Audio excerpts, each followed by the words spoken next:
Então, trabalho para a composição de nota desse semestre, feito por mim, Rafael, e pela aluna Tamires dos Santos, onde a gente decidiu abordar o tema sobre a dosimetria da pena, que é o cálculo da pena, né? E o que é a dosimetria da pena, Rafael? É o momento em que o Estado, que é o detentor do direito de punir, o jus puniendi, através do poder judiciário, ele comina ao indivíduo que delinque a sanção que reflete a reprovação estatal do crime cometido. O Código Penal, ele adotou o critério trifásico para a fixação da pena, ou seja, o juiz, ao apreciar o caso concreto, quando for decidir a pena ser imposta ao réu, ele deverá passar por três fases.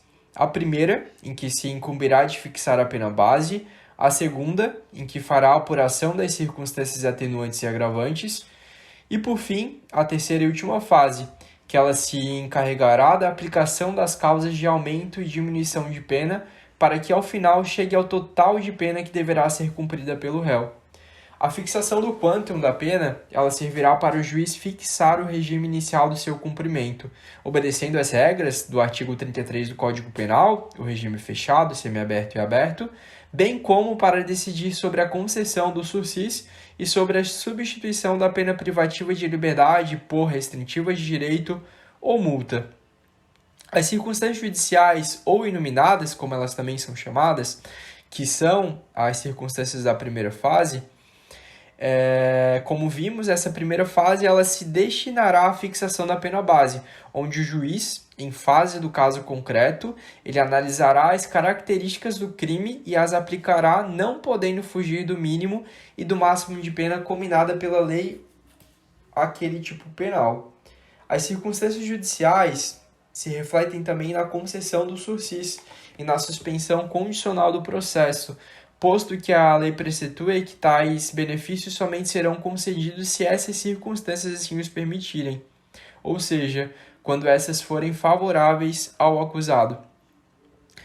Existem 8 circunstâncias judiciais, que são elas: a primeira, a culpabilidade, que é o grau de reprovação da conduta em face das características pessoais do agente do crime; os antecedentes, que são as boas e as más condutas da vida do agente; a conduta social, que é a conduta do agente no meio em que vive, família, trabalho e sociedade; a personalidade, que são as características pessoais do agente; os motivos do crime, que são os fatores que levaram o agente a praticar o delito; as circunstâncias do crime, que refere-se a maior ou menor gravidade do delito em razão do modus operandi; as consequências do crime, que é a intenção da lesão produzida no bem jurídico protegido em decorrência da prática delituosa; e o comportamento da vítima, que é analisado se a vítima de alguma forma estimulou ou influenciou negativamente a conduta do agente, caso em que a pena será abrandada.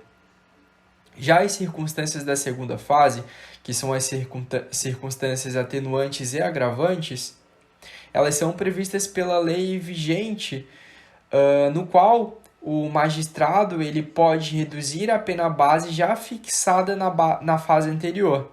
E as circunstâncias agravantes, né, as quais, ao contrário das atenuantes, elas vão permitir ao juiz aumentar a pena base, ressaltando que, nesta fase, o magistrado ele não poderá ultrapassar os limites do mínimo e do máximo legal. As circunstâncias agravantes somente serão aplicadas quando não constituem elementar do crime ou os qualifiquem. São as circunstâncias atenuantes. A primeira, se o agente for menor de 21 anos na data do fato ou maior de 70 anos na data da sentença de primeiro grau. O desconhecimento da lei, não ocorre a isenção da pena, mas seu abrandamento. Ter o agente cometido o crime por motivo de relevante valor social ou moral. Ter o agente procurado por sua espontânea vontade com eficiência logo após o crime, ou ter reparado o dano. Ter o agente cometido o crime sobre coação. Ter o agente confessado espontaneamente perante a autoridade a autoria do crime. E ter o agente cometido o crime sobre influência de multidão em tumulto. De acordo com o artigo 66 do Código Penal, a pena ela poderá ser ainda atenuada em razão de circunstâncias relevantes anterior ou posterior ao crime. embora não prevista expressamente em lei, razão pela qual pode-se concluir que o rol das atenuantes dos artigos 65 é exemplificativo. Agora o Tamires vai falar um pouco sobre as circunstâncias agravantes. Circunstâncias agravantes. Letra A. Reincidência.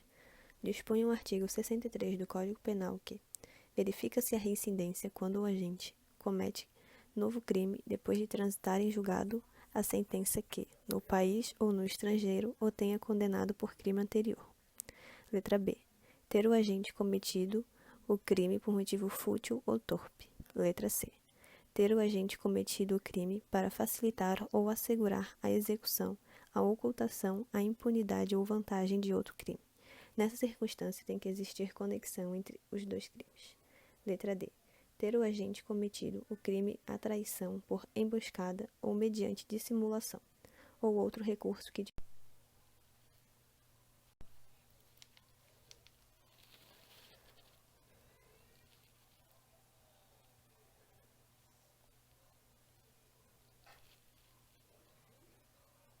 ou de que podia resultar perigo comum.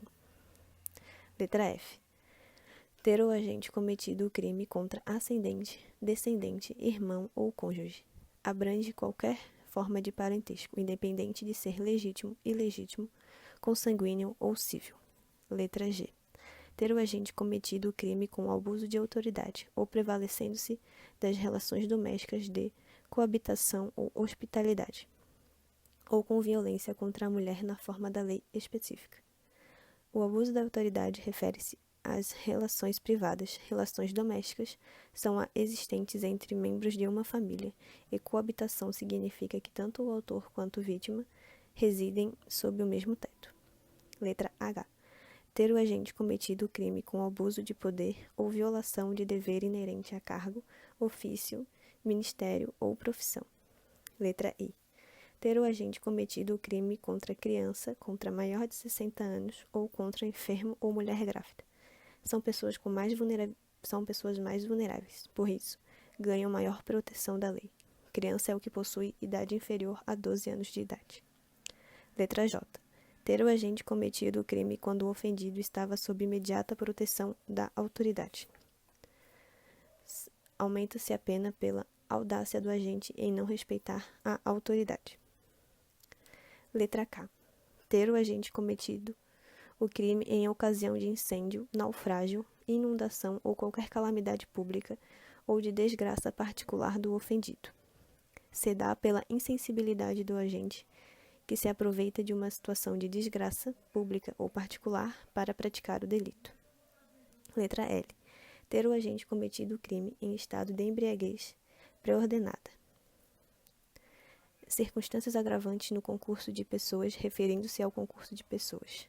O artigo 62 do Código Penal dispõe que a pena será agravada em relação ao agente que, letra A, promove e organiza cooperação no crime ou dirige-se à atividade dos demais agentes. Letra B, coage ou induz outrem à execução do material do crime.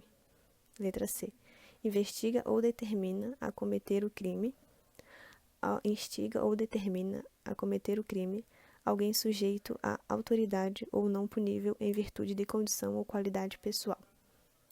Letra D. Ou executa o crime ou nele participa mediante paga ou promessa de recompensa. A paga é o pagamento anterior à execução do delito, enquanto a recompensa é o pagamento após a execução. Concurso de circunstâncias atenuantes e agravantes. Havendo o concurso entre as circunstâncias agravantes e atenuantes, o magistrado não deverá compensar uma pela outra, e sim ponderar-se pelas circunstâncias preponderantes que, segundo o legislador, são aquelas que resultam dos motivos determinantes do crime, da personalidade do agente e da reincidência. Causas de aumento e diminuição. Terceira fase. As causas de aumento e diminuição podem tanto estar previstas na parte geral do Código Penal, exemplo, a tentativa prevista no artigo 14, inciso 2º, que poderá diminuir a pena de 1 a 2/3, quanto na parte especial, exemplo, no crime de aborto, a pena será aplicada em dobro se ocorrer a morte da gestante, artigo 127.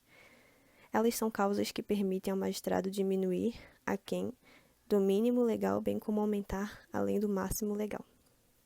O parágrafo único do artigo 68 do Código Penal dispõe que, se ocorrer o concurso de causas de diminuição e de aumento previsto na parte especial, deverá o juiz limitar-se a uma só diminuição e a um só aumento, prevalecendo a que mais aumente ou diminua. Porém, se ocorrer uma causa de aumento na parte especial e outra na parte geral, poderá o magistrado aplicar ambas, posto que a lei se refere somente ao concurso das causas previstas na parte especial do Código Penal.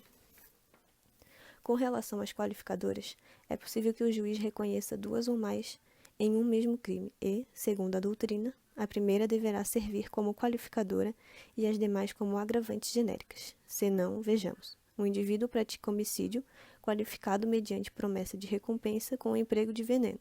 O juiz irá considerar a promessa de recompensa como qualificadora, artigo 121, parágrafo 2º do Código Penal, e o emprego de veneno como agravante genérica, artigo 61, inciso 2º D do Código Penal.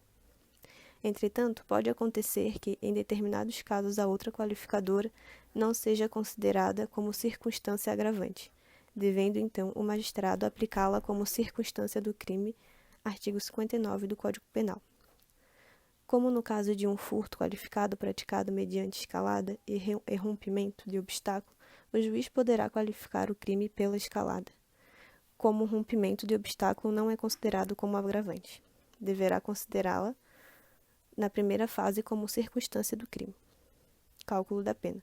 A pena será calculada obedecendo o critério trifásico, onde primeiramente caberá ao magistrado efetuar a fixação da pena base, de acordo com os critérios do artigo 59. Em seguida, aplicar as circunstâncias atenuantes e agravantes e, finalmente, as causas de diminuição e de aumento.